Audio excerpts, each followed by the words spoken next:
አንቲ ውእቱ ሰዋስው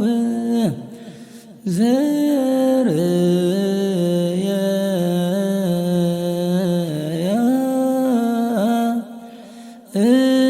ያዕቆብ እምድር ዘይበስስ ከሰማይ ወመላእክተ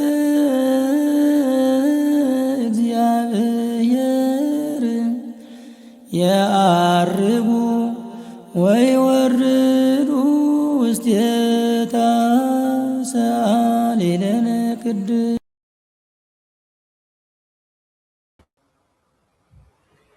በስመ አብ ወወልድ ወመንፈስ ቅዱስ አሃዱ አምላክ አሜን። ኣብ ዝተፈላለየ ክፍላት ዓለም ኮይንኩም ነዚ ፕሮግራም እዚ ትከታተሉ ህዝቢ ክርስቲያን በብዘለኹም ሰዓትን ኣቆፃፅራ ግዜን ከመይ ሓዚርኩም ከመይ ውዒልኩም ከመይ ቀኒኹም ኣሜን። ልኡለ ባህሪ እግዚኣብሔር ኣምላኽና እስካብ ዛዕለት እዚኣን እስካብዛ ሰዓት እዚኣን ዝሓለወና ዝጓስየና ከም ግብርናን ከም ስራሕናን እውን ዘይፈደየና ከባቲ ኣበሳ ልኡለ ባህሪ ሎም እውን ከም ትማሊ ሽሙ ካብ ጫፍ ዓለም እስካብ ጫፍ ዓለም ዝኸበረ ዝተመስገነ ይኹን። ክርስቶስ መድሕና ብምውላዳ ንድሕነትና ምክንያት ዝኾነትና ምክንያት ድሂን ወላዲተ ኣምላኽም ኣምላኽ ቅድስተ ቅዱሳን ድንግል ማርያም በረከታ ረድኤታ ኣማላጅነታ ጣዕመ ፍቕራ ካብ ኩላትና ይፈለ። በኣር ክቡራትን ኩራንን ነዚ ፕሮግራም እዚ ትከታተሉ ዘለኹም እዚ ሰዋስው ሚድያ እዩ። ሰዋስው ሚድያ ዶግማን ቀኖናን ቤተክርስትያን ብዝሓለወ መልክዑ ወቕታውን ነባራውን ጉዳይ ቤተክርስትያን መንፈሳዊ ትንተና ናባኹም ደመሓላልፍ መንፈሳዊ ብሕታዊ ገለልተኛ ሚድያ እዩ። በኣር ናይ ሰዋስው ሚድያ መዓልታዊ ፕሮግራም ኩሉ ግዜ ኣብ ሰዋስው ዩቱብ ተኸታተሉ፣ ከምኡ እውን ኣብ ፌስቡክ ፈለው ግበርና። ኩሉ ግዜ ሰንበት ድሕሪ ቀትሪ ድማ ብኣክሱማውያን ቴሌቭዥን ብሳትላይት ክመሓላለፍ እዩ። ተኸታተሉና እናበልና ነዚ ነመሓላልፎ ዘለና ፕሮግራም እስካብ መወዳእታ ምሳና ኮይንኩም ክትሰምዑ ሰሚዕኩም ድማ ናብ ደይሰምዐ ክትመሓላልፍልና ናይ ኩሉ ግዜ መንፈሳዊ መልእኽትና እዩ። ባር ናይ ሎሚ ፕሮግራምና ወቕታዊ ጉዳይ ሒዝና መፂና ኣለና። ወቕታዊ ጉዳይ ናይ ብሓቂ ኣሰካፊ ጥራይ ዘይኮነስ ብስሩ ኣብዚ ደለናዮ ሂወት ኮይንካ ክትሓስቦ እውን ከም ሰብ ዘሕፍር ከም ትግራዋይ ድማ ዘሸማቐቕ ግዜ ኢና ደለና ማለት ነቲ ኣንዊሑ ዝሓስብ ሰላም ዝደሊ ልቢ ዘሎ እምበሪ ነቲ ከምኡ ዓይነት ዘይኮነ ሰብ ኣይኮነንቲ ኣተሓሳሳቢ ኣንዊሑ ዝሓስብ ሰላም ዝደሊ ናይ ካልኦት ዓለማት ልምዓትን ኣርኣያን ዘቕንኦ ሰብ ግን ኣብ ዓድና ዝፍጠር ዘሎ ብጣዕሚ መሕዘኒ ብጣዕሚ መሰክፍ እዩ። እምበኣር ሓደ ለውሃት ሰባት ፖለቲካ ዝመስሎም ናብ ፖለቲካ ትንተና ዝመስሎም ሰባት ክህሉ ክእሉ እዮም።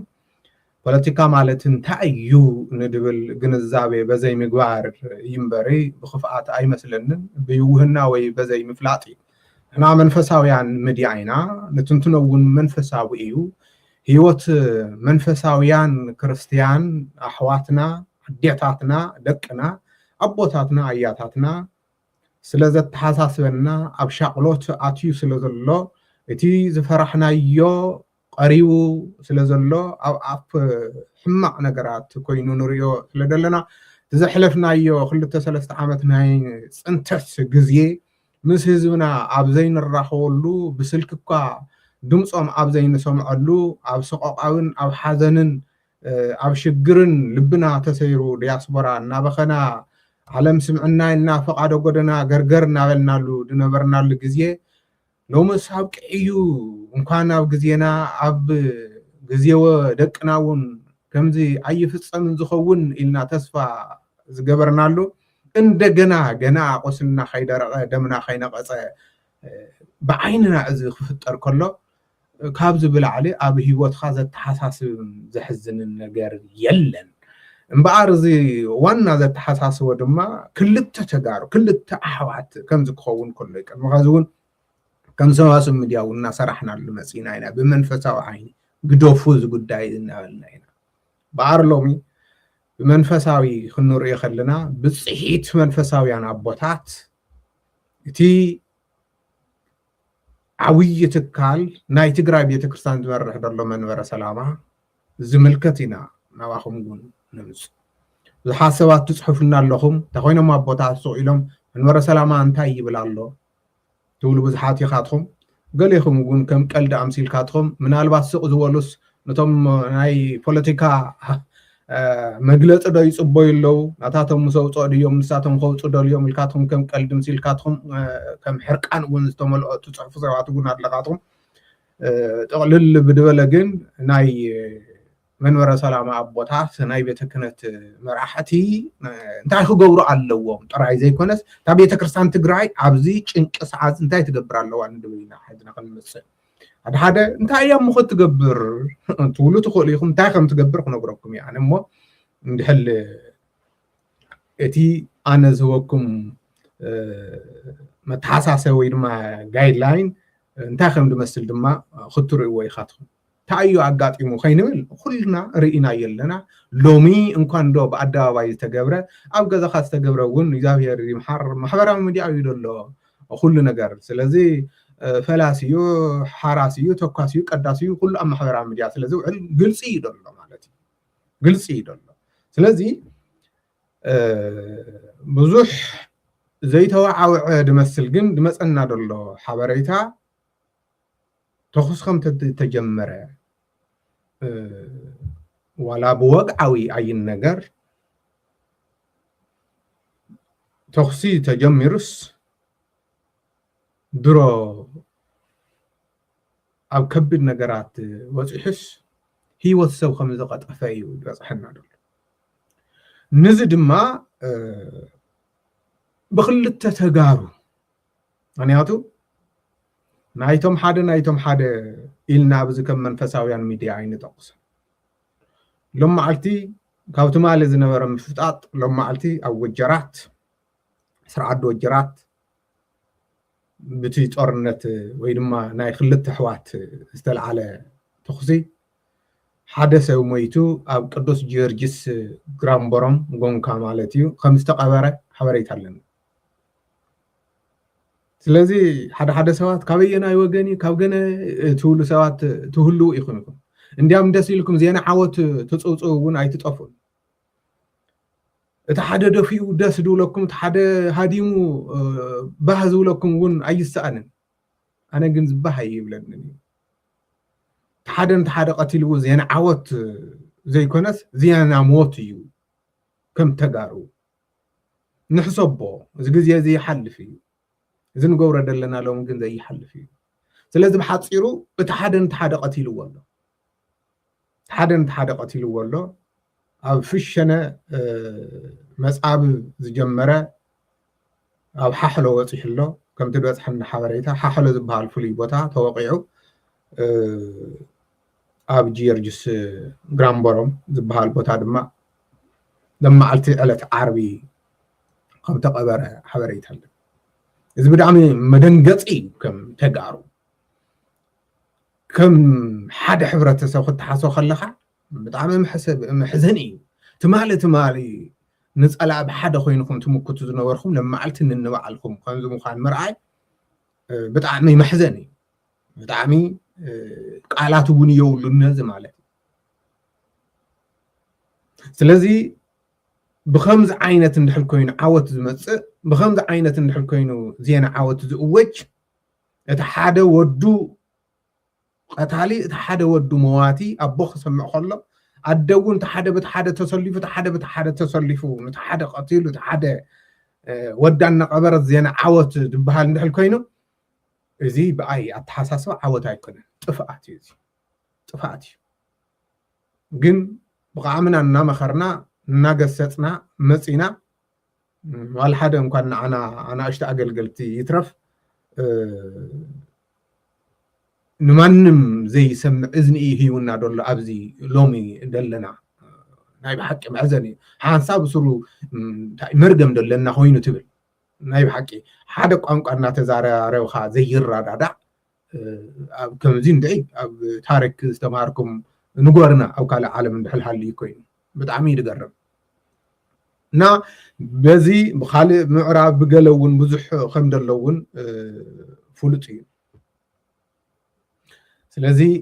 ብዙ ዝተልዓለ መገዲ ኣየር ተዓፅዩ ሰብ ጨኒቕዎ ናብ ድኾዶ ኣየር ምስ ተዓፀቦ ብመኪና ካብ በዓል መቐለ ናብ ኣዲስ ኣበባ ንሱ እውን ብሰላም ትበፅሕ ዲኻ ኣይትበፅሕን እቲ መገዲ ውሑስ ኣለዎ ድዩ የብሉን ከሕልፉካ ድዮም ኣይሕልፉካን ኣብ ዘይተፈለጦ 20,000 በፂሑ ኣሎ ሰሚዕና ኣሎ ከምኡ ጥራይ ደይኮነ እቲ ባንኪ እውን ከምቲ ኣብ ማሕበራዊ ሚድያ ድርአ ደሎ እውን ንሽሕን 2,000 ከውፅእ ሙሉእ መዓልቲ ሪጋ ይፅበለ ህዝብና መሕዘኒ እዩ ነዚ ህዝቢ ሸጊርዎ ደሎ ከም ፅቡቕ ባይታ ተጠቒሞም ድማ ነጋዶ ድማ ድኸውዶም ድነግዱ ድማ ዋጋ ኣኽቢሮሞ እቲ ዘለውን የለን እናበሉ ምሕዋዕ ጀሚሮም ኣለዉ ዝገርም እዩ ምናልባት ሓደ ሓደ ጎርሓት ጥረ ገንዘብ ኣብ ገዝኦም ሒዞም ተዘይኮይኑ መብዛሕትኡ ህዝብና ኣብ ግዝኡ ጥር ትብል የብሉ ሸሚትካ እውን ብባንክ ትራንስፈር ዝበሃል እውን ጠጠው ኣቢሉ ኣሎ ኩሉ ነገር ስለዚ ካብ ዝኸፍአ ናብ ድገደደ እናኸደ ቤተ ክርስቲያን እንታይ ክትገብር ኣለዋ እዩ እቲ ንሕና ከም መንፈሳዊ ሚድያታት እዚ እውን ቤተ ክርስቲያን ክንብል ከለና ነቲ እምኒ ነቲ ግድግዳ ነቲ ኣውደ ምህረት ከም ዘይኮነ ክትርድአልና ነቲ ምሕደራ እቲ ናይ ትግራይ ህዝቢ ብመንፈሳዊ ጽንዓት ክጸናንዕ መንፈሳዊ ህይወቶም ከለምልም እየ ምስ ክርስቶስ ከራኽቦም እየ ዝበለ ትካል መንፈሳዊ ትካል ናይ ትግራይ ቤተ ክርስቲያን ኣብዛ ሰዓት እዚኣ እንታይ ክገብር ኣለዎ እዩ ኣቦታትና ሓደራ ስለ እግዚኣብሔር ስምዑ ኣይንወቕሰኩምን እንኳን ኣብዛ ፀባብ ሰዓት እዚኣ ኣይትረፍ ኣብዚ ፅቡቕ ድበሃሎ ብፅቡቕ ክትሰርሕሉ ባይታ እናሃለወኩም እውን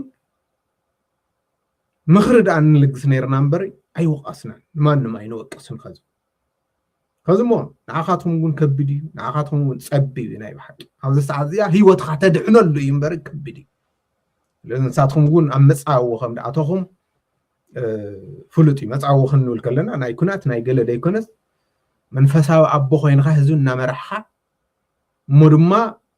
ካብ ሕማቕ ነገር ዘይተድሕኖ እንድሕል ኮይንካ ዓብዪ መፃዊ ንባዕልካ ጭንቀት ይገብረልካ ይርድአና ጠፊና ይኮነ ከምቲ ሓደ ኣቦ 4-5 ቆልዑ ሒዙ እንጀራ እናበሉ እንድሕል ዘይብሉ ዝጨንቆ ሓደ መራሒ እውን ልቢ ዘለዎ መራሒ እውን ብፍላይ መንፈሳዊ መራሒ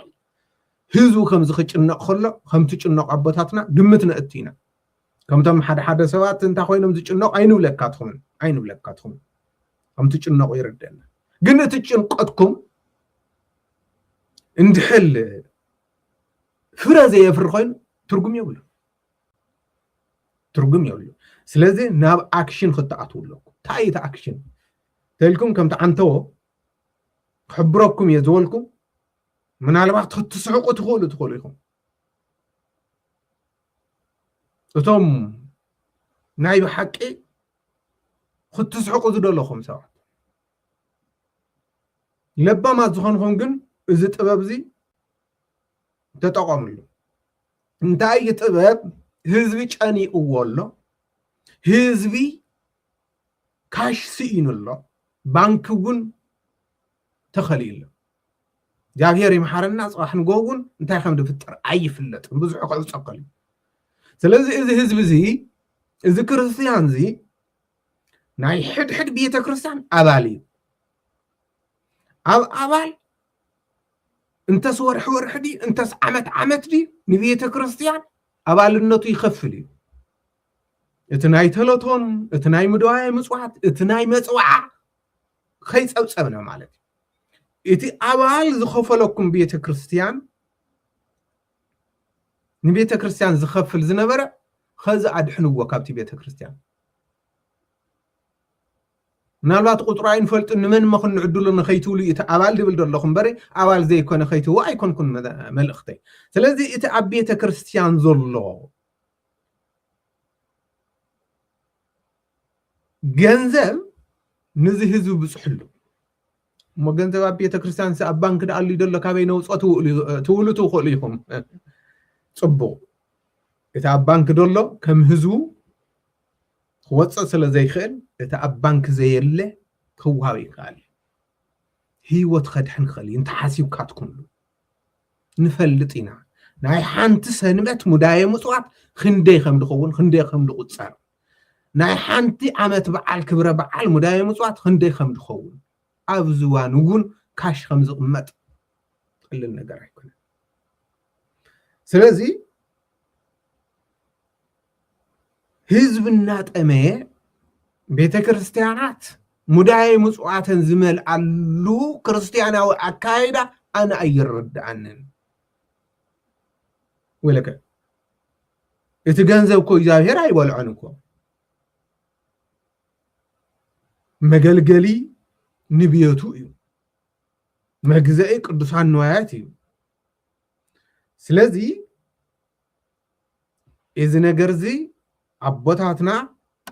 ممرح أوريدكم نبيت كريستيان أبزناي چنك ساعات قد مخزي زي تقبره لو ممكن نخبر التحساسو زي أي ملختي خلينا نوحي بالليل أي بوليتيكا ملختي خلينا نبعل دولة نقرية بالليل نساتهم أورد عاتيهم مولو چك يوم مولو بماريتك عينا يحق حتم كينو بسما يقول كله كفردو خمد حتات طرطر يبلنا سلازي خلينا نقول يبلنا عبت مرحتي بجزيوخم جن هزوخم تدحنو بخلو أنفتر لكم يمكر قلنا حنا نتوكروا لجن نتي بيتكهنت نتي بيت كريستيان زمرح نتي هزبي يمرح اللخية دبل بخلت تنقر خوص حلو نصوع كم سواء سمجا بسقو خيط أمي خي شجر إذي عب مدايم وصوات دولة يخون إذي عب استفعل عليه وطا دولة يخون خوص حلو بيت كهنت نصوع بنوصد ما خيج أنك تسفح أي قرص بمنفسها وتمهرت دما كابت زنبرة بزبلس تزنبرة نمركم خمد اللهم بب عودم هرتو سبكت خمد وها طفئنا أيكنا ولا أخل أيخن ولا كمت ندولي أيخن جن خذ ما بدبلس أتودي وكاتهم عبطات نزه زي خدت عنان عوة بسجوء زجبوا أنهم بمنفس دماء خد عنانا بقال عملاح لبو خي شبر ناود خدو سينو عقلو خي صبا إذا نقدر زخت تجورو بتحتنا هنا نتحسس نزي نحنا نزرار ودلنا كم قلدي سلازرع فلطينا عبزي طري لومي طرنت كم أقول أو كلمينا دللا صمنا نوي عركي وجدلا أب حد كبر بعلات أب حد سبلات أنت عينت مستي قرب أنت عينت مجوي قرب تزوجون زلب ما يمثلون ጭንቀት ዝመጽ አይመስሎም ሽግር ዝመጽ አይመስሎም ዝገርም እዩ በገዛ ገንዘብኻ በገንዛ መስተኻ ንምንታይ በላዕኻ ሰተኻ ዘይኮነሲ ይኸው ከምዚ ክኸውን ከሎ ግን ልብም ምባል ጽቡቕ እዩ ነይሩ ኸዚ እውን ኣቦታትና እቲ ንብሎ ዘለና ኣካይዳ ቀልጢፍካትኩም ኣብ ደገ ደለኹም ይኹን ኣብ ዓዲ ደለኹም ይኹን ብኦንላይን ተሰባሲብካትኩም እንተስህፁፅ ስብሰባ እንተስ ናይ بدخون نجر مصوعي أنت تخيلوا نبت تحت دلو نايتهم هجر سكتات أم حضرتون غيرهم أنت خن نجبر علينا بقنعنا حنت بيتكرسان تهلوا سكاب تحت عطوا يا بيتكرسان وريدو بقنعنا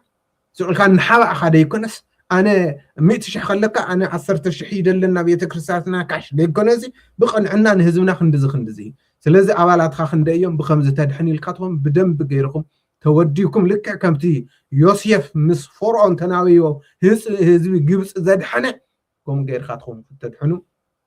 ناي ولدنت ملختنا انا محلال